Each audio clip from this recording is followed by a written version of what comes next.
welcome. Thank you so much for joining us and being part of us. Welcome to this edition of Africa Today. My name is Nahabi Kajura, but first, on the headlines. Uganda reaffirms strong ties with Somalia. Pro-democracy group meets with generals from the government in Sudan. Rwanda says the Democratic Republic of Congo launched 2 rockets into its soil. In our sports today, Uganda beats Burundi to win 2022 Women's Sekafa Championship. Once again, thank you so much for joining us. We start with one of our top stories. Now, President Yoweri Kaguta Museveni has conveyed his wishes to President Hassan Sheikh Mohamud, the 10th president of Somalia, as he prepares to take up responsibilities and challenges of the presidency of the war-torn country. We have the report. In his speech delivered by former Premier Amama Mbabazi, who is now his special envoy, Museveni assured the new president and the people of Somalia of continued friendship and sympathetic interest of the Ugandan government. He added that he looks forward to working with them not only to develop closer relations between the two countries, but also to unite their efforts in the cause of peace and brotherhood of all people. Mbabazi represented Museveni at the inauguration ceremony of President Sheikh Hassan Mohamud on 10th June. In his inauguration speech, Mahmoud re-echoed his slogan of Somali at peace with itself and with the world. He promised true-white reconciliation among Somalis, co-cooperation with the international community on security, democratic system that allows universal suffrage, fair and independent judiciary, and appealed for support in response to drought to avoid famine, among others. Uganda's Minister of Defense, Vincent Sempija, stated that Uganda's defense sector is very proud that the people of Somalia and the federal government of Somalia have been able to have a peaceful transfer of power. Uganda was the first country to deploy troops to Somalia in March 2007.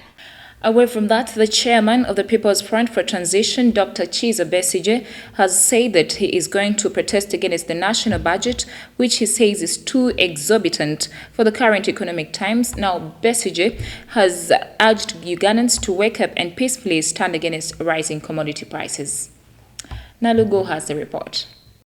Shortly after being released from Ruzila prison by Buganda Road Magistrates Court on charges of inciting violence, former presidential candidate Dr. Kizza Besigye vowed to start from where he stopped with his protests against high commodity prices. Speaking at a press conference in Mengo, Besigye argued that government should reduce its expenditures so that the money goes back to the common person. The money is there, and this is where it is. And we have been talking about this. What everybody who has fire on his buttock should demand is that immediately the size of government and the cost of government must come down so that money goes to the people. The money is there. The cost must immediately come down and the size must come down. Besigye said that effective 1st July, which is the new budget month, Ugandans must demand for what belongs to them. We must demand that immediately, before the new budget, before July, this money should come to the people of Uganda. We should not have more than 15 ministers. Red Card Front leader Dr. Kizza Besigye has insisted that he is determined to awake Ugandans to the crisis facing them with regard to the rise in the cost of living. He urged Ugandans to wake up peacefully and stand against the rising commodity prices. This money must come back to the people of Uganda and it goes to solve these problems. It must be the demand of the people of Uganda. Bring back our money and it solves these problems. You know? So this problem is solvable. The money to deal with the acute crisis is there. The money to deal with the acute crisis is there. We only need to apply it where it is needed. Besigye made the remarks shortly after being released from Ruzila prison by Buganda Road Magistrates Court. He has been in prison since May 25th on charges of inciting violence, with the prosecution accusing him of going to a Aurora Park in Kampala and making statements indicating the desire to demonstrate over inflation and lack of government interventions. Away from that, the Uganda People's Defense Forces is set to recruit 10,000 eligible people in the various fields to join the force. Now, Brigadier General Matthew Gureme says that the various fields needed include doctors, drivers, medical personnel, engineers, among others. Now, parents, together with people with underlying diseases, are encouraged not to apply due to vigorous exercises that they go through. We have the report. The Ministry of Defense and Veteran Affairs, together with the Uganda People's Defense Forces, is going to offer jobs to 10,000 under the local defense personnel. While addressing journalists at the UPDF headquarters in Imbuya, the head of the training in UPDF Brigadier General Matthew Guremere says that they are only attracting composed and patriotic Ugandans who are between 18 to 30 years. We're looking for all Ugandans. You have to be Ugandan. And what's proof of being Ugandan? Your national ID. You have to be an adult Ugandan, female or male. And so the ages we are taking are 18 to 30. And then we need a letter stamped and endorsed by the LC1 and the DISO. And what are these letters? These letters are not proof of nationality. These letters are proof that you do not have crime. Guremere adds that they are going to have two recruitment forms. That is the general recruitment between 18th to 4th July, and this will attract 8,300, while the special recruitment will be between 30th June to 1st July, and a maximum of 100 LDP will be gathered. We are going to have special recruitment. The special recruitment will be for the Air Force, drivers and mechanics, and medical personnel. And that one will take place over 2 days. That's the 30th of June and the 1st of July. The general recruitment is countrywide. Every district or every region has been given a quota based on the size of its population. So when it comes to general recruitment, it will be countrywide. The UPDF spokesperson Felix Klaije, speaking to the media today, emphasized that the act of recruiting the new and energetic people is meant to reduce the employment gap. President Museveni did pledge to Ugandans that he will be creating jobs for the young people. UPDF is one of the avenue. 2 or 3, you have had the categories. They are mainly technical people. Mainly. You have your artisans who have been on Juakali. Now we are giving them opportunities to be employed formally. So I expect you to be happy that you have created jobs for Ugandans. Kulaije has further cautioned all those who have an intention to come with forged documents not to endeavor because it will land them into problems. Anybody who will present a forged document, whether national ID or academic paper, will be prosecuted. There is no question about it. So don't dare come. Therefore, to avoid this, we insist on each candidate should come with his or her national identification. We believe every Uganda now has been received, even those who are in the schools have. Uganda People's Defense Forces last recruited personnel in 2021 and only 4,000 were targeted. It's now a chance for those who have a will to take the opportunity and join from their respective districts. Well, thank you so much, reporter. We take a quick break. We shall come back with the international news.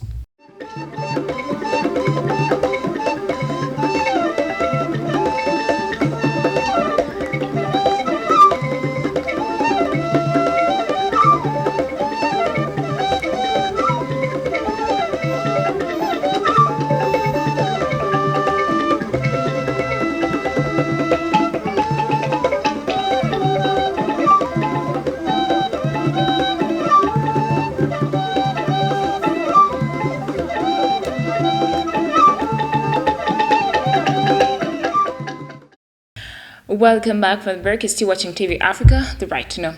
In international news, a Sudanese pro-democracy group met with the country's ruling army on Friday for the first time since the military coup last October.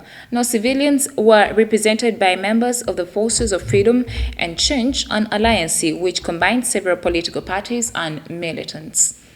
We have the report. While at a press conference, Yasir Aman, member of the Forces for the Declaration of Freedom and Change, said that they believe that was an opportunity to end the coup and ensure a safe exit for both the military and the people towards democracy, justice and a new society. This pro-democracy group, which initially refused to sit with the generals, led by Abdel Fattah al-Burhan, has been insisting on the necessity of power transfer from the army to civilians and end to all violence against protesters. Yasir Aman insisted that they would not go to those talks to instate a new partnership with the military, but rather to put an end to any partnership where the military forces should return to their barracks to do their job and establish a democratic regime as demanded by the people. Since the military coup, many human rights groups inside and outside Sudan have been denouncing the violent repression carried out against protesters. UN experts say that at least one protester was shot by security forces and another died after inhaling tear gas at the end of May. Human Rights Watch warned at the end of April, hundreds of people were held in prison and mistreated. Away from that, Rwanda's Ministry of Defense said the Democratic Republic of Congo fired 2 rockets into the western part of its country on Friday, causing no casualties but terrifying the population at the border. In its statement, the ministry said that this was the 3rd attack since March. Tensions between the 2 Central African countries have been on the rise as Kinshasa accuses its neighbor of backing M23 rebels, sending this week 500 soldiers in eastern DRC, something Rwanda denies. DRC's national army has been fighting against M23 insurgents, considered a terrorist group in eastern Congo, for a decade, and violent clashes have been occurring since May. Rwanda and the DRC have had tense relations since the genocide in Rwanda in 1994. Kinshasa regularly accuses Rwanda of sending troops into Congo to support M23 rebels. The Congolese army claimed at the end of May to have arrested 2 Rwandan soldiers in the DRC, but Kigali claimed instead that they had been abducted on the Rwandan side of the border by Hutu rebels based in Congo. Kigali has been requesting a regional investigation since the end of May. During his landmark visit to DRC, King Philip of Belgium addressed Congolese students at the Lubumbashi University in the southeast. Now, the monarch encouraged the youth of one of the major universities of the former Belgium colony to look to the future and take advantage of their country's hidden wealth. We have the report. In his speech, King Philip of Belgium urged students to exploit DRC's enormous mineral abundance for its own benefit.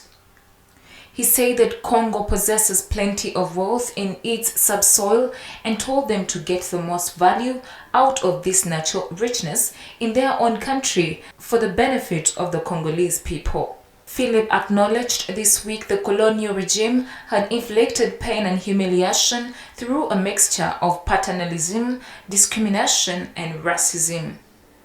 Heritia Ngwej, a student at the University of Lubumbashi, said that they are very honored to receive the King of Belgium in their country, the DRC, who didn't hesitate to visit Lubumbashi, one of the best universities. On Sunday, the Belgian king visited the clinic of gynecologist Denis Mukwege, co-winner of the 2018 Nobel Peace Prize, for his fight against sexual violence in the eastern city of Bukavu. Philip also spoke about the agricultural potential. The DRC's rainforest is the 2nd largest in the world. Away from that, Ethiopia has expressed interest in resuming talks with Egypt and Sudan on a huge and controversial Blue Nile Dam, which is expected to be Africa's largest hydroelectric power plant. We have the reports. Ethiopia's ambassador to the United States, who once acted as country's negotiator on the dam, said this during the meeting with the U.S. Special Envoy to the Horn of Africa, Mike Hammer. A statement by Ethiopia's foreign ministry on Friday cited the ambassador as highlighting Ethiopia's interest in the African Union-led trilateral negotiation over the GAD, or Grand Ethiopian Renaissance Dam. The multi-billion-dollar project is expected to bring electricity to millions of off-grid Ethiopians, but Sudan and Egypt fear it will reduce the amount of water they receive from the Nile River. Several past rounds of negotiations among Ethiopia, Egypt, and Sudan have failed.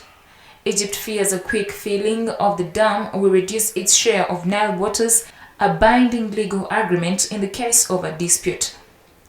In February this year, Ethiopia said it had begun producing power from one unit of the dam. Earlier on Friday, the Foreign Ministry spokesman Dina Mufti told reporters the third filling of the dam is on schedule this year. While Africa Today takes a quick break, we shall come back with business, health, and sports.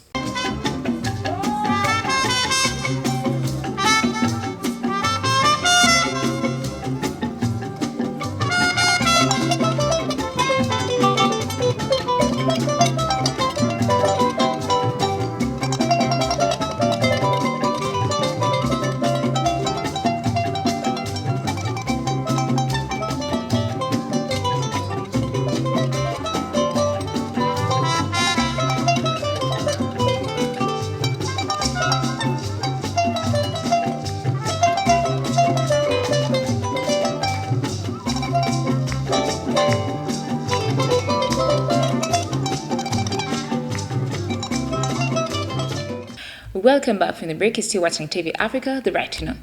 Talking matters business, Kenya's agriculture minister announced on Friday that Somalia has agreed to lift a ban on air freighting cat from Kenya that had been in place for more than 2 years. Now, in this tense context, Mogadishu had never lifted the ban on air transport of Mira, the other name for cat, from Kenya, which was imposed in March 2022 because of the coronavirus. We have the report. The announcement, which comes a day after Kenyan President Uhuru Kenyatta visited Mogadishu for the inauguration of Somalia's new president Hassan Sheikh Mohammed, marks an easing of relations between the two countries, which was stormy under the previous president Mohamed Abdullahi Mohamed, known as Farmajo. Kenyan Agriculture Minister Peter Munyu announced on Friday that the two countries had agreed on trade deals, one of which will allow Kenya to resume exports of Mira, a popular plant in Somalia where it is chewed for its stimulant and appetite suppressant properties, while Somalia will sell fish and other products to its neighbor. He said that those agreements will be signed within 2 weeks. The ban has hit central Kenya hard, where 50 tons of Mira, worth 6 million shillings, were being shipped to Somalia every day, according to Chimathi Munjuri, Secretary General of one of the main Mira Producers Association. Cat is classified as a drug in several European countries. Kenya and Somalia, which share a 700-kilometer border and in theory allies in the fight against the Shabab Islamists, have a tumultuous relationship. Somalia has virtually accused Kenya of interference, while Kenya has accused Mogadishu of seeking a scapegoat for its internal problems. Kenya's exports to Somalia are worth 13 billion shillings, or 5% of its total exports to African countries in 2021, according to government data released in May, while imports from Somalia were worth 106 million shillings last year.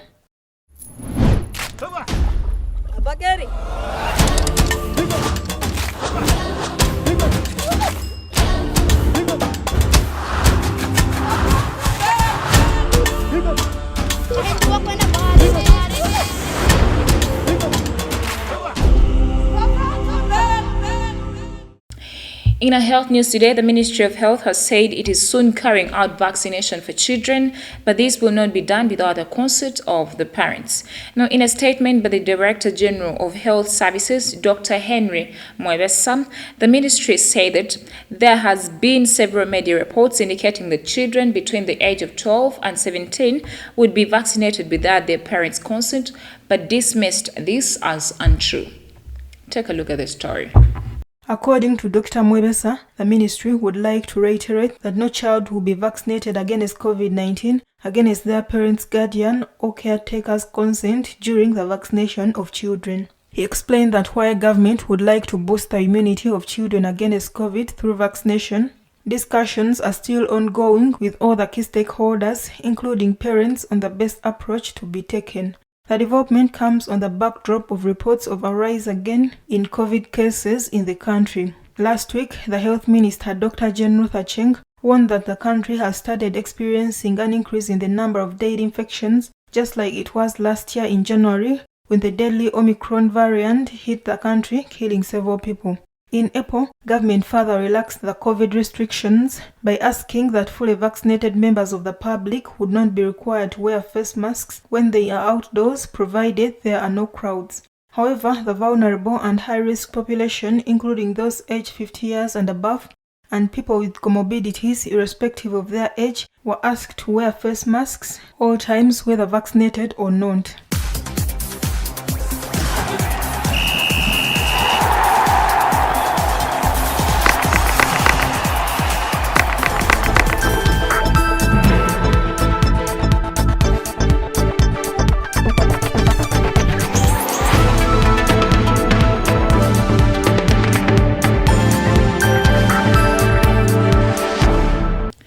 In a sports news today, the Uganda women national football team, the Crested Cranes, on Saturday beat Burundi in finals to win this year's Women's Sekafa Championship. Now, in a final played at the Fufa Technical Center in Buyikwe District, the Crested Cranes continued with their immaculate form as the team won its first ever Sekafa Championship. On form, Fazila Ikwapot with a brace and Sandra Bamweteme ensured the Ugandan women national football team achieved defeat in a tournament their country hosted. Midfielder Joelle Bukulu scored a consolation for Burundi, but it was not enough to change anything. Speaker of Parliament Anita Monk, who was the chief guest at the finals, commended the Crested Cranes for stunning performance during the championship, and to this, she awarded them 20 million shillings. In the losers match, Ethiopia beat Tanzania 2-1 to settle for third place in the game played before the final. Fazila Ikwaput of Uganda was the most valuable player. Opa Clement from Tanzania was the top scorer with 7 goals. Daisy Nakaziro of Uganda was the best goalkeeper, while Fair Play Award went to Tanzania.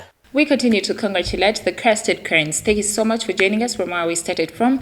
Don't forget to subscribe to our YouTube channel. We should keep updating you. It is TV Africa, the right to know.